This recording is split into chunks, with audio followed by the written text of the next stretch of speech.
Di dunia yang ribut, keberanian datang dari diam. Di antara suara ketakutan, ada satu sudut untuk jiwa yang ingin tenang. Sudut keberanian. Jika kata-kata ini menyentuhmu, tinggalkan jejak, like, tulis pikiranmu, komen. Karena keberanian adalah saat kamu memilih untuk tetap berdiri, walau semua ingin lari. Halo teman-teman. Selamat datang di video hari ini yang membahas cara mengatasi kelebihan komitmen dengan memanfaatkan kekuatan mengatakan tidak, dipandu oleh kebijaksanaan abadi filsafat Stoik. Di tengah kehidupan modern yang serba cepat, banyak dari kita kesulitan karena mengambil terlalu banyak tugas, kewajiban, dan tanggung jawab. Kita seringkali membebani waktu dan energi kita, terdorong oleh tekanan sosial, rasa takut ketinggalan, atau ketidakmampuan menetapkan batasan. Hal ini dapat menyebabkan stres berat, kelelahan, dan kualitas hidup yang buruk. Para Stoik kuno, para pemikir besar dari Yunani dan Roma, memiliki banyak pelajaran relevan hingga kini.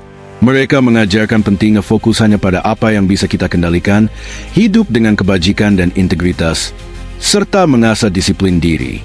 Video ini akan mengeksplorasi strategi Stoik yang tak ternilai untuk membebaskan diri dari belenggu kelebihan komitmen. Anda akan belajar memprioritaskan kewajiban, menyelaraskannya dengan nilai inti, dan dengan percaya diri mengatakan tidak pada tuntutan berlebihan terhadap waktu dan energi Anda. Kita akan mendengar kebijaksanaan dari para maestro Stoik seperti Seneca, Epictetus, dan Marcus Aurelius tentang memisahkan hal esensial dari yang tidak penting. Ajaran mereka akan memandu kita menuju hidup yang lebih terarah, seimbang, dan damai. Jadi, tetap saksikan saat kita memulai perjalanan pemberdayaan diri ala Stoik. Meski konsep ini mungkin awalnya terasa menantang, saya yakin kesederhanaan dan kepraktisannya akan terlihat jelas melalui contoh-contoh yang relevan. Berikut adalah draft pendahuluan untuk video ini berdasarkan garis besar yang diberikan. Pada akhirnya, Anda akan memiliki alat-alat mental kuat untuk merebut kembali waktu, energi, dan otonomi Anda. Bab 1. Memahami kelebihan komitmen. Untuk mengatasi sesuatu, kita harus memahaminya terlebih dahulu. Mari kita mulai dengan melihat seperti apa kelebihan komitmen dalam kehidupan sehari-hari. Kelebihan komitmen adalah ketika kita mengambil lebih banyak tugas, kewajiban, dan tanggung jawab daripada yang mampu kita kelola dengan waktu dan sumber daya yang tersedia. Ini terjadi saat piring kita terlalu penuh, membuat kita merasa terpecah dan sulit memberikan yang terbaik di bidang manapun. Tanda-tandanya seringkali jelas, merasa terus-menerus terburu-buru, kewalahan, atau tertinggal jadwal, mengabaikan perawatan diri seperti olahraga, tidur berkualitas, dan nutrisi, hubungan yang tegang karena kurang hadir, serta meningkatnya stres, kecemasan, dan kelelahan. Para Stoik memperingatkan terhadap kondisi tak berkelanjutan ini, mengajarkan untuk hidup sederhana dan sesuai kemampuan. Seperti kata Seneca, sisihkan beberapa hari untuk merasa puas dengan makanan sederhana dan pakaian kasar, sambil bertanya pada diri sendiri, apakah ini kondisi yang saya takuti? Seperti berlatih hidup sederhana mengingatkan para Stoik pada apa yang penting. Menyadari kelebihan komitmen mengingatkan kita bahwa kita tak bisa terus menumpuk tanpa konsekuensi. Kesehatan mental dan fisik kita pasti terganggu. Namun, kelebihan komitmen terus berlanjut saat kita mengejar lingkaran tak berujung dari produktivitas, keinginan menyenangkan orang lain, dan rasa takut kehilangan peluang. Kita berkomitmen pada terlalu banyak proyek kerja, kewajiban keluarga, acara sosial, dan usaha pengembangan diri demi memiliki dan melakukan segalanya. Tapi, para Stoik akan mendesak kita untuk berhenti, merenung ke dalam, dan dengan jujur mempertimbangkan apakah komitmen-komitmen itu benar-benar melayani kebaikan dan nilai tertinggi kita. Seneca memperingatkan, yang paling berkuasa adalah dia yang menguasai dirinya sendiri. Dengan memahami kelebihan komitmen sebagai kondisi yang merugikan, ketidakseimbangan dan perbudakan pada kekuatan eksternal, kita bisa mulai membuat pilihan lebih sadar. Dunia modern bergerak tanpa henti, terus menuntut waktu dan energi kita. Kita dibanjiri peluang untuk kemajuan karir, status sosial, pertumbuhan intelektual, dan berbagai pencarian lain yang tanpa penting atau bahkan esensial. Rasa takut tertinggal mendorong kita untuk berkata, ya, pada segalanya, menumpuk komitmen demi komitmen. Namun, kenyataan pahitnya adalah kita hanyalah manusia dengan sumber daya terbatas. Perhatian, energi, dan kemauan kita terbatas, meskipun ambisi atau tekad kita besar. Ketika kita memaksakan diri, sesuatu pasti akan terbengkalai. Kesehatan kita mungkin terganggu akibat pola makan buruk, kurang tidur, dan olahraga. Hubungan kunci menjadi tegang karena gangguan dan ketidakhadiran. Performa kerja menurun karena terburu-buru dalam tugas dengan kondisi gelisah. Atau kesejahteraan batin kita yang dikorbankan karena tak ada waktu untuk kesendirian, perenungan, atau sekadar hadir di saat ini. Para Stoik menyadari kebodohan dari keterlibatan berlebihan pada hal-hal eksternal dan komitmen dengan mengorbankan inti diri kita. Epictetus menegur, kekayaan bukan terletak pada memiliki banyak harta, melainkan pada memiliki sedikit keinginan. Dengan menginginkan dan merindukan lebih sedikit dari dunia luar, kita membebaskan diri dari perjuangan tak henti dan beban kelebihan komitmen. Marcus Aurelius menggemakan sentimen ini, menulis, "Bukanlah seberapa besar keadaanmu, tetapi bagaimana kamu memanfaatkannya." Alih-alih terus menambah kewajiban, jalan Stoik melibatkan langkah mundur secara sengaja untuk memilih komitmen yang esensial dan selaras dengan prinsip kita. Kita menciptakan ruang mental untuk beroperasi dari pusat yang terpusat, sepenuhnya hadir dengan tugas atau orang di depan kita, bukan melompat-lompat di antara banyak tugas yang terfragmentasi. Lebih jauh, para Stoik menganjurkan hidup dengan contemptus mundi, sikap acuh tak acuh terhadap hal-hal eksternal seperti kekayaan, ketenaran, dan status sosial. Dengan kembali dari hiruk-pikuk kelebihan komitmen, kita menyadari bahwa sebagian besar dorongan berasal dari mengejar hal-hal kosong yang sementara. Sebaliknya, cara Stoik adalah jalan kesederhanaan, moderasi, dan akal sehat. Kita membuang yang tidak esensial untuk memfokuskan waktu dan energi terbatas kita pada apa yang benar-benar penting sesuai nilai dan prinsip kita. Ini adalah jalan menuju ketenangan dan kebebasan batin di tengah kacauan dan overstimulation kehidupan modern. Jadi, saat kita memulai perjalanan mengatasi kelebihan komitmen, langkah kritis pertama adalah menumbuhkan kesadaran jernih tentang masalah ini dan akar penyebabnya. Hanya ketika kita memahami kelebihan komitmen sebagai sesuatu yang merugikan, kita bisa mulai membuat penyesuaian yang penuh kesadaran untuk hidup dengan lebih terarah dan selaras. Bab 2. Konsep Stoik tentang kendali. Salah satu prinsip inti filsafat Stoik adalah membedakan antara apa yang ada dalam kendali kita dan apa yang tidak. Para Stoik kuno percaya bahwa banyak kecemasan dan penderitaan manusia muncul dari kekhawatiran atau upaya mengendalikan hal-hal yang pada akhirnya berada di luar jangkauan kita. Seperti yang dinyatakan Seneca, kita lebih sering menderita dalam imajinasi daripada dalam kenyataan. Kita menyiksa diri sendiri dengan memikirkan skenario hipotetis, keadaan eksternal di luar pengaruh kita, atau perilaku orang lain. Bagaimana ini berlaku pada tantangan kelebihan komitmen? Para Stoik menyarankan untuk mengevaluasi dengan cermat mana dari sekian banyak komitmen, tugas, dan kewajiban kita yang benar-benar berada dalam pilihan dan tindakan sukarela kita.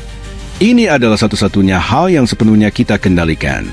Tuntutan di tempat kerja, kewajiban keluarga, janji yang telah dibuat, banyak komitmen terasa tak terelakkan atau dipaksakan dari luar. Namun, para Stoik mengingatkan bahwa persepsi dan respons kita tetap dalam kendali kita. Kita mengurangi kewalahan dengan memisahkan komitmen yang realistis untuk dikelola melalui disiplin dan usaha kita dari yang dipaksakan oleh kekuatan eksternal. Kita mengubah perspektif, memfokuskan energi pada apa yang bisa membuat perubahan, bukan melawan apa yang tak bisa kita ubah. Misalnya, meskipun kita tak bisa mengendalikan tugas tertentu di tempat kerja, kita bisa mengendalikan pola pikir dan efisiensi dalam menjalankannya, serta kemampuan untuk mengkomunikasikan batasan. Dengan orang-orang terdekat, kita tak bisa mengendalikan ekspektasi mereka, tetapi bisa memandu percakapan dengan saling menghormati kebutuhan. Jalan Stoik bukanlah mempertanyakan setiap komitmen, melainkan membedakan apa yang kita pilih dengan sadar sesuai nilai dan prinsip inti kita. Pembedaan ini atas apa yang kita wujudkan dalam kenyataan, bukan sekadar merisaukan ideal, mengarah pada cara hidup yang bebas dan berdaya. Seperti yang diajarkan Epictetus, inti filsafat adalah membedakan apa yang menjadi milikmu dan apa yang bukan. Mengatasi kelebihan komitmen dimulai dengan merebut kembali kepemilikan atas apa yang ada dalam kendali kita. Dikotomi antara apa yang ada dalam kuasa kita dan apa yang tidak menjadi dasar pemikiran Stoik. Para Stoik percaya bahwa meskipun kita tak bisa mengendalikan peristiwa eksternal, kita bisa mengendalikan respons dan penilaian batin kita terhadapnya. Pikiran kita bertindak sebagai lensa subjektif yang menafsirkan realitas objektif di depan kita. Marcus Aurelius mencontohkan perspektif ini, menulis, "Alam semesta adalah perubahan. Hidup kita adalah apa yang dibentuk oleh pikiran kita."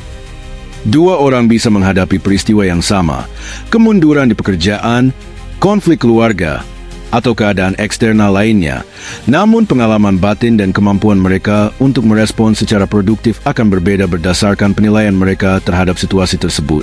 Orang yang fokus pada faktor di luar kendalinya, seperti kritik tak adil dari rekan kerja atau perilaku tak peka dari orang terdekat, akan terseret ke dalam kecemasan, kemarahan, dan rasa jadi korban. Namun, orang yang mengarahkan kembali fokus pada tindakan dan pola pikirnya tetap berpijak pada agensi pribadi dan kebijaksanaan. Dengan melepaskan dorongan untuk mengendalikan yang tak terkendali, kita membebaskan bandwidth mental dan emosional yang besar. Kita berhenti melawan arus yang lebih kuat dari diri kita dan memfokuskan energi untuk menyesuaikan layar kita dalam kondisi yang ada. Ini adalah jalan untuk mengovercoming kewalahan akibat kelebihan komitmen. Alih-alih meratapi semua tugas yang menumpuk di piring kita atau kelelahan mencoba melakukan yang mustahil, kita jujur tentang lingkup pengaruh kita. Seperti mengurangi segala sesuatu di luar cakupan yang esensial. Ini membawa kejelasan. Epictetus mendesak, "Manfaatkan sebaik mungkin apa yang ada dalam kuasamu, dan terima sisanya sebagaimana adanya." Dengan kejelasan atas zona kendali kita bisa memprioritaskan dengan tepat. Kita menjaga komitmen yang dipilih yang selaras dengan kebajikan dan nilai inti kita, sambil berdamai dengan melepaskan sisanya. Kewajiban kepada atasan bisa dinegosiasikan melalui dialog terbuka tentang kepentingan bersama. Janji kepada teman dan keluarga bisa dievaluasi ulang berdasarkan prinsip rasional tentang apa yang benar-benar sehat untuk hubungan tersebut. Bahkan komitmen masa lalu yang dibuat tergesa-gesa bisa diperiksa kembali dengan keberanian. Para Stoik tidak menganjurkan mengabaikan tanggung jawab, tetapi membawa rasionalitas tertinggi kita pada apa yang akan kita ambil. Dengan melepaskan beban yang tidak esensial, kita menciptakan ruang untuk memberikan kehadiran dan keunggulan penuh kita pada setiap tugas yang tersisa, baik untuk diri sendiri maupun orang lain. Ada kebebasan besar dalam tidak lagi menyebar diri terlalu tipis, tetapi memusatkan energi pada area pengaruh langsung yang dapat dikelola. Tingkat intensionalitas ini memelihara kemampuan kita untuk membuat pilihan etis yang terampil, baik dalam fase perencanaan maupun di tengah perubahan tak terelakkan dalam hidup. Kita menjadi lebih responsif, bukan terus-menerus reaktif. Pada akhirnya, para Stoik memandang hidup sebagai pinjaman sementara dari keadaan untuk kita praktikkan kebijaksanaan dan kebajikan. Kita tak bisa sepenuhnya mengendalikan apakah keadaan itu selaras dengan semua preferensi kita, tetapi kita bisa sepenuhnya mengendalikan penggunaan akal, keberanian, kemanusiaan, dan disiplin diri kita.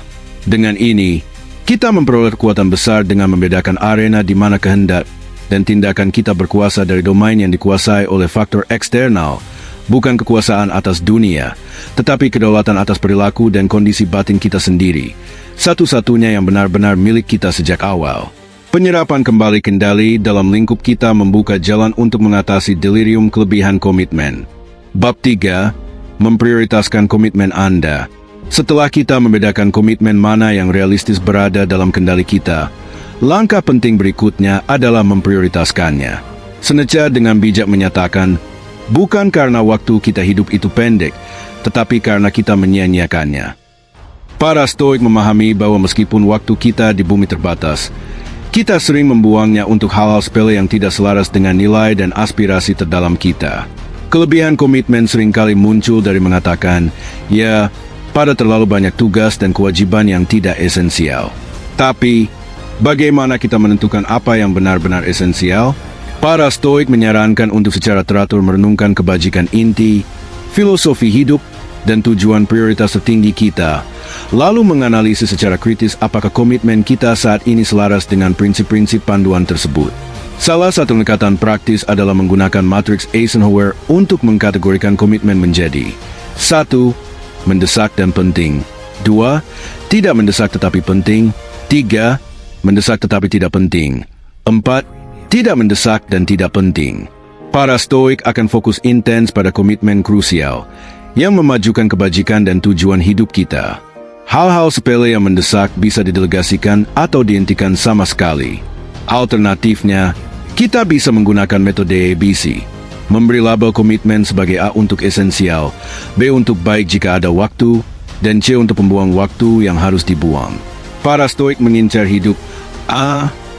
Kuncinya adalah mengembangkan sistem prioritisasi yang disesuaikan untuk memberdayakan Anda hidup dengan intensionalitas. Seperti yang diajarkan Epictetus, katakan pada diri sendiri apa yang ingin kamu jadi, lalu lakukan apa yang harus kamu lakukan. Hidup menarik kita ke banyak arah, tetapi dengan sering memeriksa kembali, mengevaluasi ulang berdasarkan panggilan hidup terdalam kita, dan dengan berani membuang kelebihan, kita menciptakan ruang untuk memberikan kehadiran penuh pada apa yang paling penting. Marcus Aurelius mengingatkan, pikirkan betapa berharganya hak istimewa untuk hidup, bernapas, berpikir, menikmati, mencintai. Prioritisasi memperkuat kemampuan kita untuk hidup dengan penghargaan itu. Para Stoik kuno terkenal lelah dalam mengejar hidup sesuai akal dan kebajikan. Mereka melihat diri mereka sebagai pengrajin, pemahat yang sengaja memahat aspek-aspek tidak esensial dari hidup untuk mengungkap diri mereka yang paling otentik. Ini berarti sering kembali ke prinsip pertama, menjelaskan nilai inti mereka, lalu dengan cermat menyelaraskan tindakan sehari-hari dan komitmen masa depan dengan bintang penuntun tersebut. Seperti seniman ulung yang mundur untuk mengevaluasi karya mereka, mereka melakukan penilaian diri secara terus-menerus untuk memastikan jalan mereka tetap benar. Bagi Stoik seperti Seneca dan Marcus Aurelius, kebajikan seperti kebijaksanaan, keadilan, keberanian, dan kesederhanaan adalah fokus utama mereka. Mereka memandang komitmen apapun yang tidak melayani pewujudan dan perluasan kebajikan tersebut sebagai relatif tidak penting. Dari perspektif ini, ambisi yang dikejar banyak orang, kekayaan, kekuasaan, popularitas, kesenangan indrawi, terbongkar sebagai gangguan dari satu-satunya pengejaran yang benar-benar penting. Seperti kata Seneca, tak ada orang yang menjadi kaya dengan menambah, hanya dengan mengurangi hasratnya. Dengan sering memusatkan kembali pada nilai dan aspirasi tertinggi mereka, para Stoik menghindari terikat pada komitmen yang didorong oleh keinginan yang terputus dari sifat otentik mereka. Energi mereka disimpan hanya untuk apa yang memungkinkan perkembangan sejati mereka. Tentu saja, kejelasan prioritas ini membutuhkan kesadaran diri yang luar biasa, biasa melalui ritual harian seperti meditasi, jurnal, dan hidup dengan intensionalitas. Para Stoik bekerja keras untuk memahami diri mereka sendiri. Bias penilaian, ketakutan ego, pengondisian sosial, DLL. Wawasan itu membuat motivasi mereka untuk berbagai peran dan tanggung jawab lebih jelas. Mereka mengevaluasi setiap komitmen potensial melalui lensa kebenaran dan kebijaksanaan pribadi. Apakah ini akan melayani pertumbuhan mereka dalam kebajikan atau hanya memanjakan keinginan sementara? Bisakah mereka terlibat dengan fokus dan kehadiran penuh? Atau akan setengah hati? Apakah ini selaras dengan tujuan akhir mereka di bumi? Atau hanya menciptakan kesibukan? Tingkat kejelasan ini memungkinkan para Stoik memotong kebisingan tekanan sosial dan kewajiban yang dirasakan. Mereka bisa dengan hormat mengatakan tidak pada permintaan yang, meskipun mungkin mendesak atau menarik di permukaan, gagal lulus ujian untuk melayani tujuan tertinggi mereka. Selain itu, para Stoik menyadari bahwa menjaga perspektif tentang gambaran besar hidup sangat penting untuk prioritisasi yang bijaksana. Epictetus memperingatkan, jangan menuntut agar sesuatu terjadi seperti yang kamu inginkan, tetapi inginkan agar itu terjadi seperti adanya, dan kamu akan baik-baik saja. Jadi, meskipun sebagai pengutama yang rajin, para Stoik tetap fleksibel di tengah liku-liku dan kemunduran tak terelakkan dalam hidup. Mereka menghindari mempertaruhkan identitas atau tujuan mereka pada satu komitmen tertentu, mengetahui bahwa hanya perubahan yang konstan. Pandangan ini memberdayakan mereka untuk mengatur ulang prioritas dengan anggun saat keadaan berubah. Pada akhirnya, memprioritaskan komitmen kita bermuara pada terus menyelaraskan waktu, energi, dan kekuatan hidup kita menuju cita-cita dan alasan keberadaan tertinggi kita.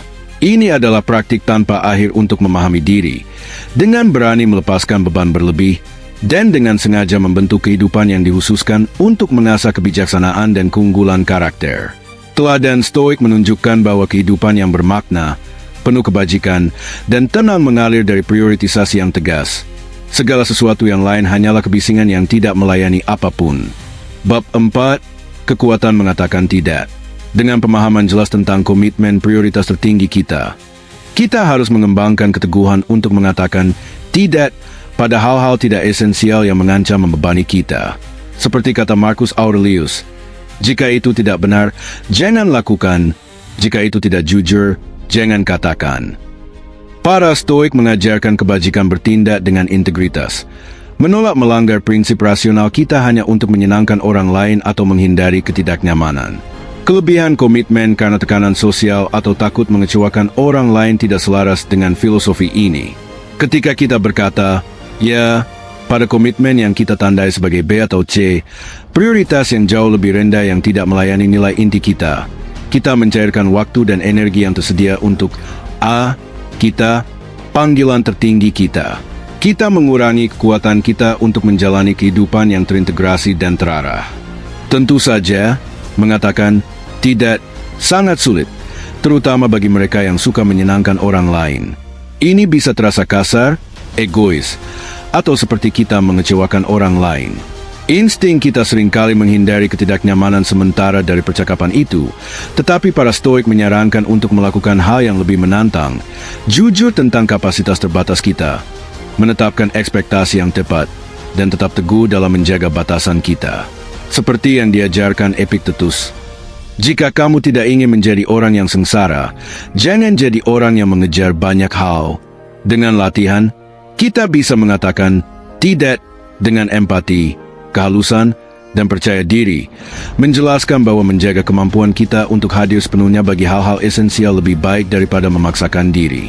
Mungkin saya menghargai kamu memikirkan saya, tetapi saya harus menolak dengan hormat untuk menjaga keseimbangan kerja hidup. Kita meringankan beban kita dengan melepaskan komitmen berlebihan yang tidak selaras dengan nilai dan prioritas kita. Kita merebut kembali kedaulatan atas sumber daya paling berharga kita, waktu, energi, dan kehadiran penuh kita, untuk apa yang benar-benar paling penting. Kekuatan mengatakan tidak adalah kekuatan untuk membentuk kehidupan dengan keunggulan terfokus, bukan kesibukan yang biasa-biasa saja. Seneca berkata, orang hebat selalu tidak terburu-buru dan tenang. Dengan kejelasan, kita juga bisa mengasah ketenangan itu, mengatakan tidak bisa sangat menantang ketika permintaan datang dari posisi otoritas, seperti atasan di tempat kerja yang meminta kita mengambil proyek tambahan. Pengondisian untuk mematuhi bisa sangat kuat. Namun, para Stoik mengingatkan bahwa kita hanya benar-benar bebas ketika diatur oleh kehendak rasional kita sendiri, bukan tekanan eksternal. Seperti yang dinyatakan Epictetus, tak ada yang bebas kecuali dia yang menguasai dirinya sendiri. Meskipun kebijaksanaan dalam menyampaikan tidak itu bijak, para Stoik memandang mengorbankan nilai inti kita demi penghormatan sebagai merendahkan diri tertinggi kita. Mereka memprioritaskan kedaulatan pikiran rasional di atas menyenangkan atau menenangkan tuntutan orang lain. Marcus Aurelius mencontohkan penguasaan diri ini, mencatat, jika itu tidak benar, jangan lakukan. Jika itu tidak jujur, jangan katakan. Biarkan prinsip pengaturmu mengesampingkan segalanya. Para Stoik bekerja keras untuk menjelaskan prinsip pengatur mereka, keyakinan dasar, kode moral, dan misi pribadi mereka, lalu membuat keputusan dan menetapkan batasan sesuai dengan itu tanpa pergolakan batin berlebihan. Dari tempat yang terpusat ini, mereka bisa mengatakan tidak pada permintaan yang tidak pantas dengan anggun namun tegas. Saya harus menolak karena mendedikasikan diri pada itu akan menghalangi saya dari menghormati kewajiban kunci lainnya. Tidak perlu rasa bersalah, marah, atau sikap defensif. Selain itu, para Stoik menyoroti bagaimana membebani diri kita sendiri jarang melayani kepentingan siapapun. Kita menyebarkan upaya yang frenetik dan biasa-biasa saja di terlalu banyak bidang, daripada memberikan yang terbaik pada apa yang paling penting. Seneca memperingatkan, berada di mana-mana berarti tidak berada di manapun. Dengan menolak komitmen yang berlebihan, kita mempertahankan kehadiran untuk menjalankan prioritas tertinggi kita dengan penguasaan dan keunggulan. Ini menenangkan jiwa batin kita, memelihara praktik kebajikan yang konsisten, yang dihargai para Stoik. Mengatakan tidak memungkinkan kita untuk tampil sebagai diri terbaik kita untuk setiap lingkup hidup yang dipilih, bukan tersebar secara sembarangan tetapi berakar dan tenang. Para Stoik memahami pentingnya mengambil perspektif jangka panjang. Mereka menyadari bahwa menjadi terlalu berkomitmen pada akhirnya mengurangi dampak berkelanjutan. Kelelahan, kehabisan tenaga, dan memburuknya kesehatan akibat menampung terlalu banyak pengejaran sekaligus menghambat kemampuan kita untuk memberikan kontribusi yang bermakna sepanjang hidup. Para Stoik menganjurkan untuk mengatur langkah kita. Fokus intens tetapi pada jalur yang tahan lama yang didorong oleh disiplin diri. Jadi, meskipun mengatakan tidak bisa terasa sangat tidak nyaman pada saat tertentu, itu melayani kekuatan kita untuk kontribusi dan ketenangan yang langgeng. Ini melindungi kemampuan kita untuk hadir sepenuh hati bagi orang-orang dan pengejaran yang paling layak atas cadangan energi dan perhatian kita yang terbatas. Pada akhirnya, keterampilan berani mengatakan tidak berasal dari pemahaman yang tak tergoyahkan tentang diri terdalam kita. Dibutuhkan kesadaran diri yang mendalam untuk membedakan komitmen yang memberdayakan esensi kita dari yang mengurasnya. Dengan mengasah kejelasan ini melalui praktik seperti jurnal, meditasi, dan mempelajari filsafat, kita menjadi mahir dalam menetapkan batasan yang bijaksana. Kita menolak permintaan atau peluang yang tidak meningkatkan kebajikan dan tujuan kita yang berharga dengan tenang, welas asih, dan keyakinan. Kita mengkomunikasikan tidak yang hormat setiap kali sesuatu tidak selaras. Kita merebut kembali kedaulatan atas waktu berharga dan fokus kita pada apa yang benar-benar beresonansi dengan inti kita. Dengan melakukan itu, kita mengarahkan kembali menuju ketenangan dan perkembangan yang dihormati para Stoik. Seperti yang dirangkum Epictetus, tak ada hal eksternal yang berhak mengesampingkan akal. Akal adalah prinsip penuntun. Bab 5. Disiplin diri. Meskipun mengatakan tidak membantu mengurangi beban komitmen berlebihan, perubahan yang berkelanjutan membutuhkan pengembangan kebajikan disiplin diri. Seperti yang dinyatakan Epictetus, tak ada yang bebas kecuali dia yang menguasai dirinya sendiri. Para Stoik memandang perilaku tidak disiplin, terus-menerus menyerah pada keinginan dan impuls sesaat, sebagai perbudakan pada insting dasar kita. Kebebasan sejati datang dari secara sadar menyelaraskan tindakan dengan prinsip dan nilai rasional tertinggi kita. Dalam hal kelebihan komitmen, kurangnya disiplin diri seringkali menjadi akar masalah. Kita secara pasif mengumpulkan kewajiban, gagal menyaring atau menciptakan sistem terstruktur untuk mengelola waktu dan energi kita. Gangguan dan perubahan prioritas menyebabkan penundaan pada tugas-tugas esensial. Namun, dengan mengasah disiplin diri sebagai kebiasaan, kita bisa secara tegas mengendalikan jadwal dan komitmen kita. Kita belajar mengevaluasi setiap permintaan dengan penuh pertimbangan sebelum menerimanya. Kita membagi waktu untuk usaha dan menjaga batasan pelindung.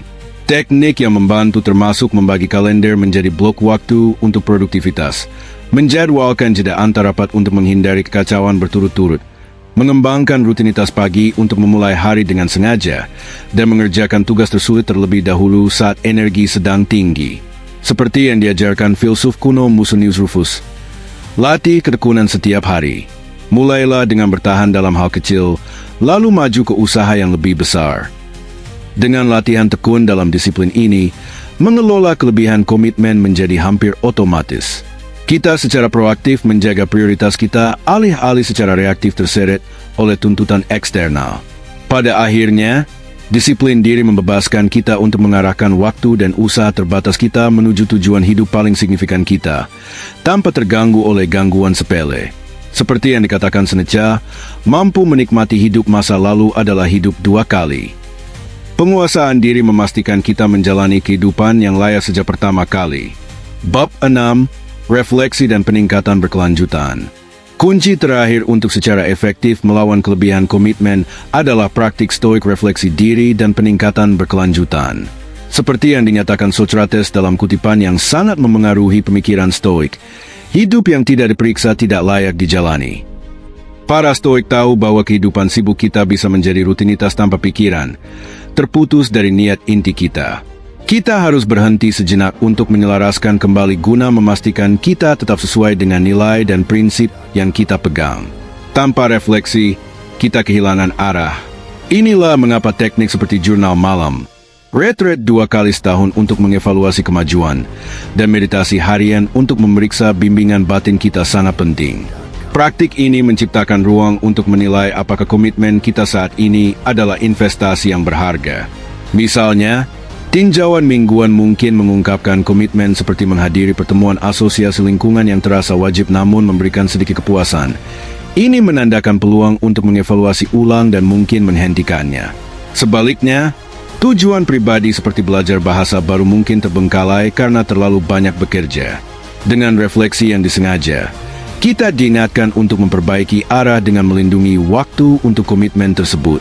Para Stoik memandang hidup sebagai perjuangan terus-menerus menuju cita-cita kita sambil beradaptasi dengan kondisi yang berubah.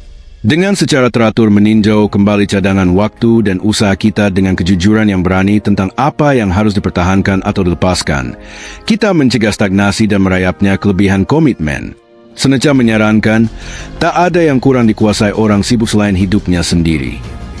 Tetapi melalui pemeriksaan diri dan penyelarasan yang tekun, kita mengarahkan diri kita menuju tujuan tertinggi kita. Mengatasi kelebihan komitmen adalah praktik berkelanjutan untuk membedakan yang esensial, menetapkan batasan, dan menghormati kapasitas manusia kita yang terbatas. Namun, jalan itu pada akhirnya mengarah pada kehidupan yang koheren pada potensi maksimal kita, dalam pelayanan pada apa yang paling penting. Bab 7, Kesimpulan. Dalam video ini, kita telah mengeksplorasi berbagai filosofi dan praktik stoik yang berpengaruh untuk mengatasi penyakit modern kelebihan komitmen. Kita mulai dengan memahami seperti apa dan bagaimana rasanya kelebihan komitmen, keadaan terus-menerus terburu-buru, kewalahan, dan tidak seimbang. Para stoik dengan bijak memperingatkan bahwa kesibukan berlebihan seperti ini menyebabkan kelelahan, hubungan yang tegang, dan kehidupan yang tidak sepenuhnya dijalani. Kita mempelajari prinsip stoik utama tentang kendali, yang melibatkan identifikasi cermat komitmen mana yang bisa kita kelola dengan akal dan pilihan kita, dan mana yang dipaksakan oleh kekuatan eksternal. Ini tentang memfokuskan energi kita di mana kita bisa membuat perubahan, bukan melawan apa yang tak bisa kita ubah. Kita kemudian meneliti cara memprioritaskan komitmen bernilai tinggi kita, memastikan kita mengabdikan waktu dan usaha berharga kita untuk apa yang memajukan kebajikan dan filosofi hidup terdalam kita. Taktik seperti matriks Eisenhower dan metode ABC memberikan kerangka untuk kejelasan atas urgensi. Yang terpenting, kita merangkul keberanian untuk mengatakan tidak, menolak komitmen tambahan yang tidak selaras dengan prioritas yang ditentukan dengan ketat. Meskipun menantang, menegakkan batasan ini menghormati integritas kita dan menciptakan ruang untuk memberikan kehadiran penuh kita pada apa yang paling penting. Untuk membuatnya berkelanjutan, kita membahas kebajikan stoik disiplin diri, mengembangkan kebiasaan dan rutinitas yang mengubah prioritisasi dan penetapan batasan menjadi praktik yang hampir otomatis. Kita menjadi direktur sadar waktu kita, bukan penerima pasif dari tuntutan orang lain. Terakhir, kita mengeksplorasi pentingnya refleksi diri berkelanjutan untuk mengidentifikasi ketidakselarasan komitmen dan membuat penyesuaian. Kehidupan yang tidak diperiksa dari kelebihan komitmen melayang terputus dari nilai dan panggilan tertinggi kita. Dengan mewujudkan semua ajaran stoik ini, kita merebut kembali kedaulatan atas kekuatan hidup kita, waktu, energi, dan sumber daya perhatian kita yang terbatas. Kita mengatasi kewalahan, menemukan kembali keseimbangan, dan hidup dengan koherensi sebagai diri kita yang paling otentik dan tertinggi. Saya mendorong Anda untuk mulai menerapkan filosofi ini hari ini.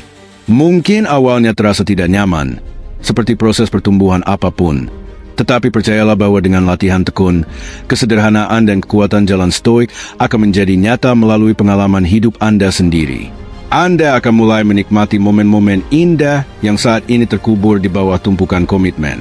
Anda akan merasakan rasa kepemilikan yang kuat atas keberadaan sehari-hari Anda. Dan pada akhirnya, Anda akan hidup lebih terarah, bebas untuk mengarahkan kehidupan manusia Anda yang terbatas menuju impian terbesar dan cita-cita tertinggi Anda. Silakan bagikan perjalanan Anda dalam menerapkan kebijaksanaan ini di kolom komentar di bawah. Mari kita ciptakan komunitas akuntabilitas dan saling mendorong sebagai stoik modern yang mengatasi kelebihan komitmen. Jika pesan ini beresonansi dengan Anda, silakan sukai video ini dan berlangganan untuk lebih banyak perspektif filosofis tentang berkembang di tengah dunia modern yang sibuk. Saya akan terus menghadirkan pelajaran dari para stoik kuno dan tradisi kebijaksanaan lainnya untuk menerangi jalan yang lebih cerah ke depan.